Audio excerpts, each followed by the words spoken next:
নমস্কার, আমি সৈকত ব্যানার্জি। আর আপনারা আপনাদের সকলের চ্যানেল মহাবিষ্ণু দেখছেন, যেই চ্যানেলে আমি অ্যাস্ট্রোলজি রিলেটেড কিছু ভিডিওস আপলোড করে থাকি। এবং লাস্ট ভিডিও যেটা আপলোড করেছিলাম সেটি ছিল রবি গ্রহ নিয়ে। রবি গ্রহ নিয়ে আমি বিস্তারিত আলোচনা করেছিলাম এবং বলেছিলাম কিভাবে বা কী উপাসনা করলে রবি গ্রহের কাজ পাওয়া যায় এবং জীবনে যশ, খ্যাতি বা প্রতিষ্ঠা পাওয়া যায়। যারা এখনও ভিডিওটি দেখেননি অবশ্যই করে ভিডিওটি দেখুন, আর যারা এখনও চ্যানেলটি সাবস্ক্রাইব করেননি চ্যানেলটি অবশ্যই করে সাবস্ক্রাইব করুন। আজকে যে গ্রহ নিয়ে আলোচনা করব সেটি হলো রাহু গ্রহ নিয়ে। এখন রাহু গ্রহের নাম শুনলেই সকলেই তো একটু ভয় পেয়ে যান, ভাবেন বোধহয় রাহু গ্রহ মানেই বোধহয় জীবনে সব কিছু ক্ষতি করবে, সব কিছু বাজে করবে। ব্যাপারটা এরকম নয়। রাহু গ্রহ মানেই যে শুধু ক্ষতি তা নয়, রাহু গ্রহ মানুষের জীবনে কিন্তু প্রচুর উন্নতিও ঘটায়। এবং রাহু যে উন্নতি দেয় সেটা অন্য গ্রহদের চাইতে কিন্তু অনেক অনেক বেশি। তো রাহু গ্রহের কার্যকারিতা নিয়ে বলার আগে আমি একটুখানি রাহু গ্রহের উৎপত্তি কোথা থেকে সেটি নিয়ে একটু আলোচনা করে দিই আপনাদের সাথে। বলা হয় যে রাহু আর কেতু গ্রহের যে উৎপত্তি সেটি অত্যন্ত কৌতূহলোদ্দীপক। রাহু গ্রহের আরেকটি নাম হলো শরভানু বা দৈত্য শরভানু, যাকে একজন উপদেবতা হিসেবেও কল্পনা করা হয়। এখন দৈত্য শরভানু নিজের পাপের প্রায়শ্চিত্তের জন্য ব্রহ্মদেবের উপাসনা করেন এবং ব্রহ্মদেব তার উপাসনায় সন্তুষ্ট হয়ে তাকে অভীষ্ট বর প্রার্থনা করতে বলেন। দৈত্য শরভানু বলেন যে তাকে যেন একটি গ্রহের আখ্যা দেওয়া হয় আকাশে, এবং ব্রহ্মদেব তাতে কিন্তু সম্মতি জানান এবং অদৃশ্য হয়ে যান।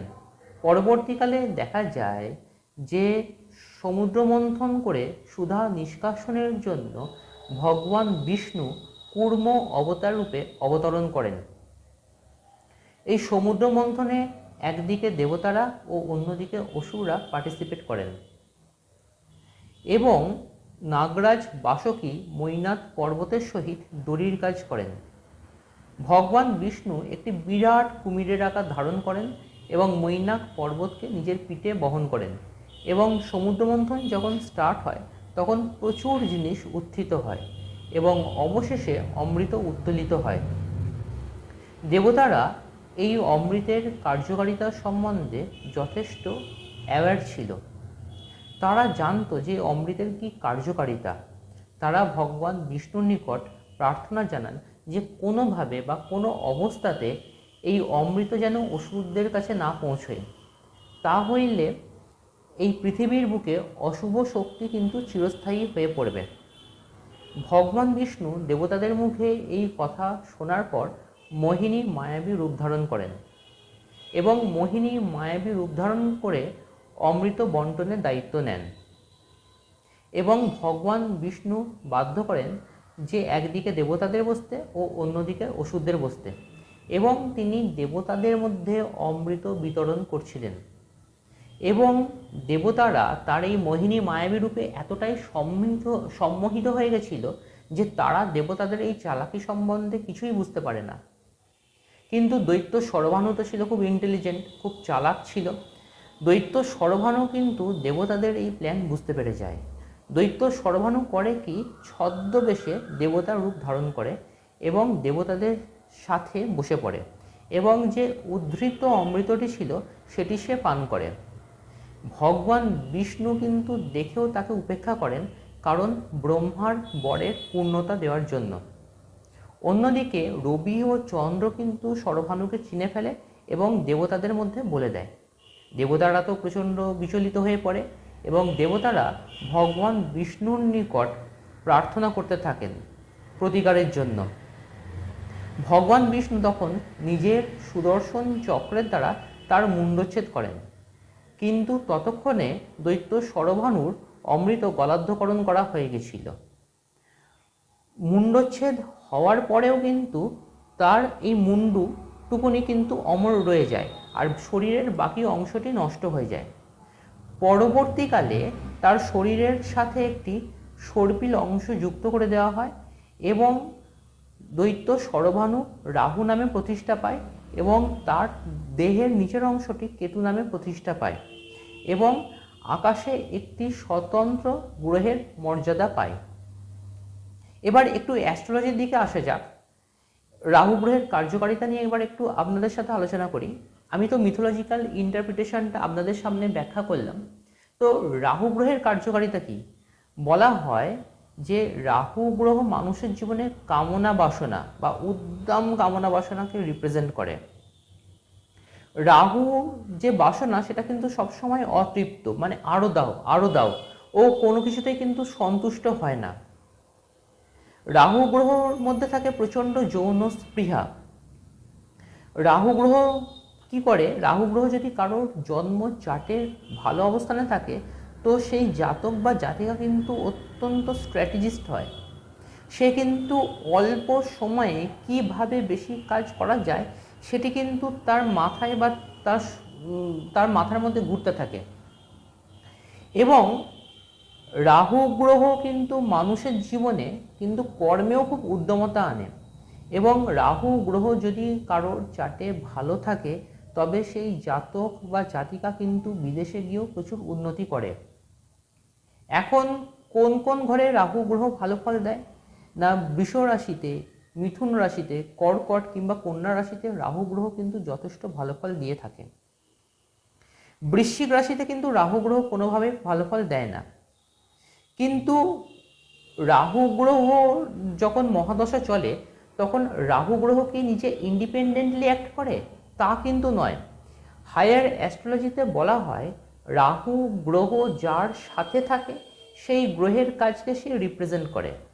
যদি রাহু গ্রহ কোনো গ্রহের সাথে না থাকে তখন যেই গ্রহ রাহুকে অ্যাসপেক্ট করছে বা দৃষ্ট করছে রাহু কিন্তু তখন তার কাজ করে।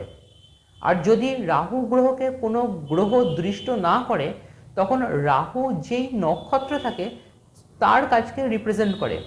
এবার আমি একটি আপনাদের সামনে এক্সাম্পল তুলে ধরি, তাহলেই আপনারা বুঝতে পারবেন যে রাহু গ্রহ কিভাবে কাজ করে। মনে করুন কারোর কুম্ভ লগ্ন বা অ্যাকোয়ারিয়াস অ্যাসেন্ডেন্ট এবং লগ্নের সাপেক্ষে সেই জাতক বা জাতিকার দশমভাবে রাহু আছে, মানে বৃশ্চিক রাশিতে। ধরুন রাহু অনুরাধা নক্ষত্রে আছে, রাহুর সাথে কোনো গ্রহ যুক্ত নেই বা রাহুর ওপর কোনো গ্রহের দৃষ্টি পড়ছে না, তখন রাহু কিন্তু শনির কাজকে রিপ্রেজেন্ট করবে। তার মানে রাহু কিন্তু 1 নম্বর হাউস আর 12th হাউস মানে মকর রাশির কাজ করবে। আবার শনি যে ঘরে বসে আছে তার কাজকেও কিন্তু রাহু গ্রহ রিপ্রেজেন্ট করবে।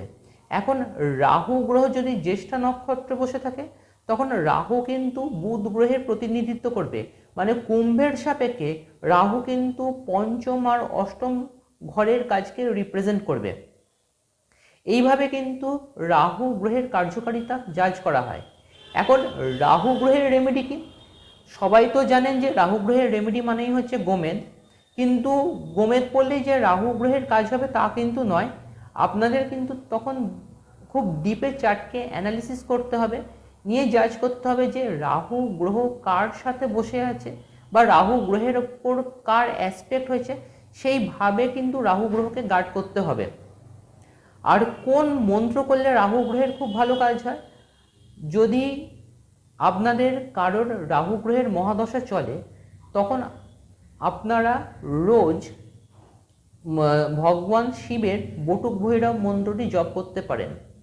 মন্ত্রটি আমি আপনাদের সাথে একটু শেয়ার করে দিই। মন্ত্রটি এরকম: ওং হ্রিং বাম বাম বটুকায় আপদ উদ্ধারণং কুরু কুরু বটুকায় হ্রিং ওং নমঃ শিবায়। আমি আবার রিপিট করছি মন্ত্রটা: ওং হ্রিং বাম বাম বটুকায় আপদ উদ্ধারণং কুরু কুরু বটুকায় হ্রিং ওং নমঃ শিবায়। এই মন্ত্রটি আপনারা রোজ 108 বার করে জপ করতে পারেন। এই মন্ত্রটিতে কিন্তু রাহু গ্রহের যথেষ্ট ভালো কাজ হয়ে থাকে। 10 মহাবিদ্যার মধ্যে বলা হয় যে দেবী ছিন্নমস্তার পুজো করলেও কিন্তু রাহু গ্রহের খুব ভালো কাজ হয়। তবে যেহেতু আপনারা প্রত্যেকে সাংসারিক মানুষ বা গৃহী, আমি আপনাদের ঘরের মধ্যে মা ছিন্নমস্তার পুজো করতে বলবো না। তবে আপনারা যেটা করতে পারেন, যে চণ্ডীপাঠের একটি বই পাওয়া যায় এবং তার মধ্যে দেবী কবচম বলে একটি অধ্যায় থাকে, আপনারা নিয়মিত সেই অধ্যায়টি 3বার করে পাঠ করতে পারেন, তাতে কিন্তু যথেষ্ট ভালোভাবে রাহু গ্রহের কাজ হয়ে থাকে।